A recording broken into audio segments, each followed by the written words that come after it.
জানতে চাচ্ছিলাম যে আপনি যে গরুর মাংস বিক্রি করেন, তো এটা কি আসলে কোনো হিন্দু কি পুলিশের কাছে অভিযোগ করছে, নাকি পুলিশ নিজে থেকে এসে আপনাকে বলছে যে এটা বিক্রি করা যাবে না এখানে? ভাই হিন্দুতে মনে করেন ওইখানে হিন্দু এক মহিলা চেয়ারম্যান। ও আচ্ছা আচ্ছা, মহিলা চেয়ারম্যান। হ্যাঁ, আচ্ছা। সেই মনে করেন এই নলেজটা যে ঠাই গেছে, সেই নলেজের কারণে মনে করেন যে এমপি সাহেবের ধারে গেছি, এমপি সাহেব আবার নিষিদ্ধ করছে। ওই এমপি সাহেব আবার নিষিদ্ধ করার পরে মনে করেন আগে কি কি আছে থানা ও এমপি সাহেব আপনাকে বলছে যে এখানে আছে না, গরুর মাংস বিক্রি করা যাবে না, তাই? আমারে সরাসরি সে বলে নাই, আচ্ছা। বলছে মানুষের মাধ্যমে। ও কথাটা আচ্ছা বোঝেন, আচ্ছা আচ্ছা। আপনি একটা নিউজ দিয়েছেন, আপনি একটা কথা বলছেন, সেই কথাটা সে না যাচাই করে, না তথ্য নিয়ে, না ই করে আমারে আপনি সরাসরি আইসে বলতেছেন।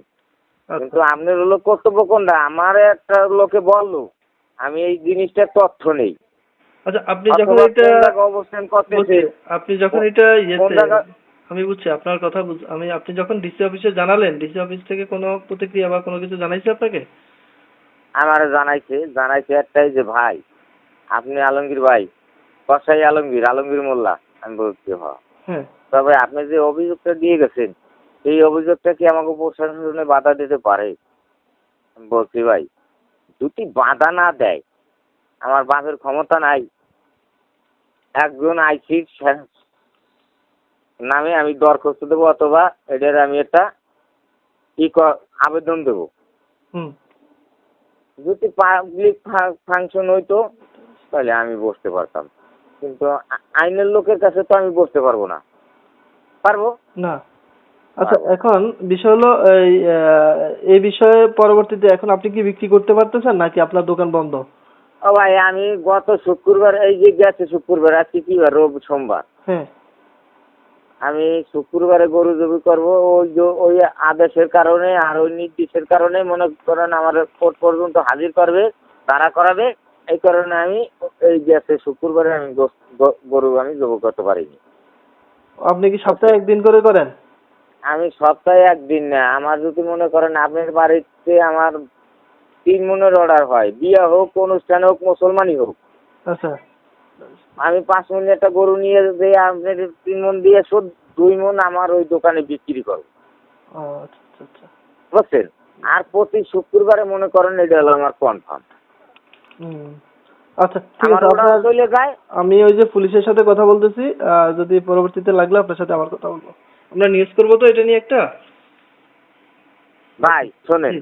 একটা বলেন। কথা বলতেছি, আমার কথা মাইন্ড করেন না। না বলেন। আপনি ছোট ভাই, আপনি আমার বড় ভাই। বলেন বলেন, সমস্যা নেই। এই যে নিউজটা করবেন দাদা, হ্যাঁ। একটু অপেক্ষা করেন, আপনার কাছে অনুরোধ। না, এটা কালকে আপনি যেহেতু আমার জানেন না তো, এমপি এটা সাহেব। হইলো এই যে সামাজিক যোগাযোগ মাধ্যমে খুব ভাইরাল হচ্ছে, বুঝছেন?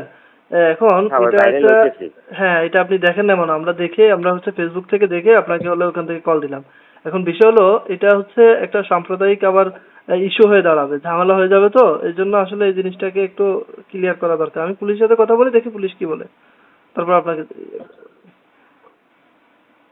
ঠিক আছে। ভাই আচ্ছা হ্যালো, হ্যাঁ ভাই বলেন। এমপি সাহেব কথা বলছে, কালকে আমার সমাধান দেবে।